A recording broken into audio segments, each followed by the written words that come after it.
Drink to me only with thine eyes, and I will pledge with mine. But leave a kiss inside the cup, and I'll not ask for wine. The thirst that from the soul doth rise doth ask a drink divine. But might I of Jove's nectar sup, I would not change for thine. I sent thee late a rosy wreath, not so much honouring thee, but giving it to hope that there it could not withered be. But thou thereon did only breathe, and sent'st it back to me, since when it grows and smells, I swear, not of itself, but thee. Hi, I'm Mark Bland. I'm originally from New Zealand. I've lived in England for 27 years. Professionally, I'm an academic, and I teach English literature and work on the history of the book and manuscripts.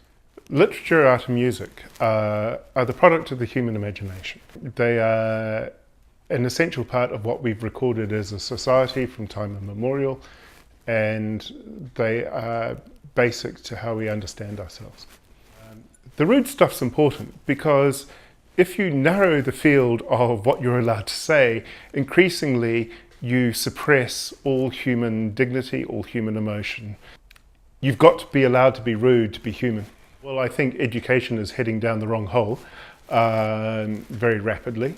It's doing so because it is not encouraging students to think for themselves. And when they get out into the world and they're faced with a problem, then they don't know how to deal with the problem because nobody's told them how to deal with the problem. I think what eccentricity means literally is to be X-centric. In other words, to be outside of the center, and if you define that in a different way, it's about vulgarity.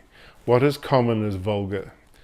So to be eccentric is to be someone who's prepared to think differently from the crowd, to behave differently from the crowd. I don't think it's about dressing up or being some kind of mannequin. I don't think it's about any kind of social pretension. I think it's about mainly independence of mind, actually. Einstein was an eccentric, Shakespeare was an eccentric, Darwin was an eccentric. They're truly people who were prepared to think in a way other than their contemporaries. And ultimately, guess what? They were right. What do I look for in a poem? I look for a kind of purity and elegance of mind, a intellectual sophistication of idea, and a depth of emotion. I think as a teacher, when a student gives you work, you have to approach it with the spirit of generosity. What you want is somebody to engage and to continue to engage, and you can only get them to continue to engage if you give them encouragement. I had one student do a thesis on skin in the 17th century. When I talk about skin, I'm not talking about animal skins or human skin used in bookbinding. I'm talking about how we see skin. Do we see it like marble? Why are we obsessed with whiteness or the colour of a skin? How do poets describe skin? Smooth, soft, hard. It's a literary topic. It's not a book history topic. But what it does is it forces them to go through not just say Shakespeare or Donne or Milton and the obvious authors. They can start to work through obscure authors. They can engage more comprehensively with the literature of the entire century. What would I research in the Renaissance period? Paper. Because it's the material on which all drawings are done, all letters are written, and all manuscripts are written. Paper in Renaissance Italy, northern Italy, and the paper used amongst the social elite in London in the early 17th century were exactly the same paper. I think, frankly, that money is a mean of exchange. What is it? 1 ounce of gold is 1 computer. And we ought to recognise that. I don't think that money is our real debt. That's an obligation to a bank or whatever. Our real debts are to our friends and to our parents and to how we live our life. Right? If we go back to Seneca on benefits, a benefit is not a benefit unless it is reciprocated. Right? So our debt is part of our benefit. There's no reciprocation in a loan from a bank. That's just usury. It's accepted usury, but it's usury. And it's done because we have a need for something now and an ability to pay back later. But if I can do something for you and then a little later you can do something for me, and they don't have to be financially or morally or socially equivalent, nevertheless there is a kind of engagement and reciprocation. Those are your real debts. The difference between love and how we understand it is coloured by the early 19th century. Before the early 19th century, what we call the Romantic period, and the whole idea of deep emotional engagement. That's not what love was. If you go back to Plato, for Plato, love is a way of you love what makes you good.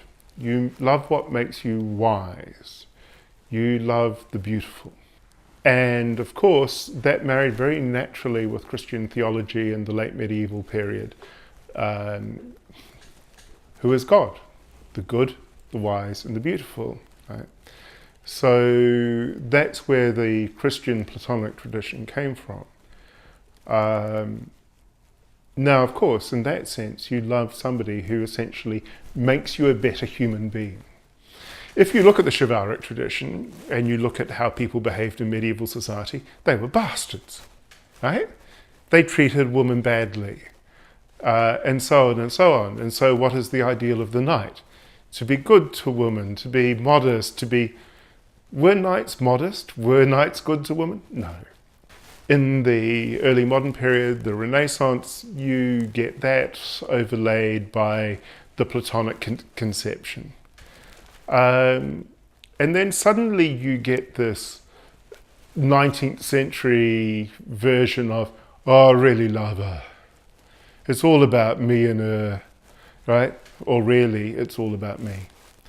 And no, that's ultimately not what love is. If you look at the 17th century version, it has phrases like and all my worldly goods with thee I share. The thee, the you, is put before the I. Right? When I looked at the modern New Zealand service from 1970, it is I share with you. They had completely missed the point of the order. And the I had been put before the you, in reverse of the 17th century. Men are as arrogant as they ever were, frankly. The language about how we frame it has changed, but the result is the same. Sometimes the early modern period and the medieval period recognized that women actually controlled the relationships much more.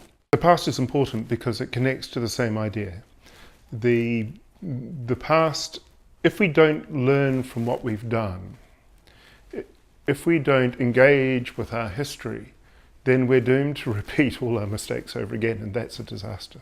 The past, whatever the past is, whether it's Greece and Rome or England or France or Japan, teaches a certain kind of lesson about who we are as human beings and where we've been and as importantly, the mistakes that we've made. I'm deeply worried about the world in which we are now living, and I think we're very close to another major conflict. Notably, since, the early 1300s, a major war in the second decade of the century has been a recurrent fact. And it concerns me that we're on the brink of it again. What makes me optimistic is the huge potential for human creativity and imagination, and the impulse for freedom, and the fact that no matter how much the little tin men in government want to try and control what we do, ultimately they can never succeed. Where we're headed as a society, I think we're in a deeply problematic phase. We both have a government that, and around the world, that increasingly wants to control, and of course ultimately we're going to have a rebellion against that. When it comes to a war, we are dealing with radically different technology. For them, war was very direct and physical, one-on-one, and intense. I think the thing that they have in common is that anybody who has truly been engaged in a military conflict understands that war is the worst possible option that can fool human civilization. It is not a glorious thing.